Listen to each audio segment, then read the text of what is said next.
দেশের সঙ্গীতাঙ্গনের জনপ্রিয় গায়ক হৃদয় খানের তৃতীয় সংসারেও ভাঙনের খবর মিলেছে। স্ত্রী হুমায়রার সঙ্গে এক ছাদের নিচে থাকছেন না হৃদয় খান। এই শিল্পীর পারিবারিক সূত্র জানিয়েছে, হৃদয়কে ডিভোর্স দিয়েছেন তার তৃতীয় স্ত্রী হুমায়রা। তবে বিষয়টি নিয়ে এখনও আনুষ্ঠানিক কোনো ঘোষণা দেননি এই দম্পতি। গণমাধ্যম সূত্রে জানা গেছে, বিয়ের কয়েক বছর সংসার করলেও হৃদয় খানের আচরণ ও জীবনযাপনে অতিষ্ঠ হয়ে তাকে ডিভোর্স দিয়েছেন হুমায়রা। বহুদিন ধরেই নাকি এক ছাদের নিচে থাকছেন না হৃদয় খান ও তার স্ত্রী হুমায়রা। গায়কের ওপরে নানা কারণে অতিষ্ঠ ছিলেন তিনি, যে কারণে এই শিল্পীকে ডিভোর্স লেটার পাঠান। তবে বিচ্ছেদ হলেও পুরো বিষয়টি দুই পরিবারই গোপন রেখেছে।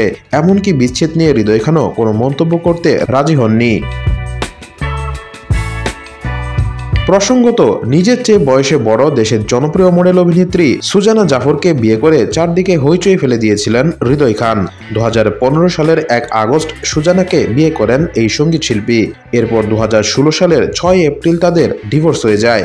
এরপর 2017 সালের 10 সেপ্টেম্বর পারিবারিক আয়োজনে হুমায়রাকে বিয়ে করেন হৃদয় খান। কয়েক মাস পর রাজধানীর একটি 5 তারকা হোটেলে হৃদয় খান হুমায়রার বিবাহোত্তর সংবর্ধনার আয়োজন করা হয়েছিল। হুমায়রার সঙ্গে এটি ছিল হৃদয় খানের তৃতীয় বিয়ে। এর আগে পূর্ণিমা আক্তার নামের এক মেয়েকে বিয়ে করেছিলেন হৃদয়। সেই সংসারও বেশি দিন টেকেনি। এরই মধ্যে শোনা গেল তৃতীয় সংসারের ভাঙনের খবর।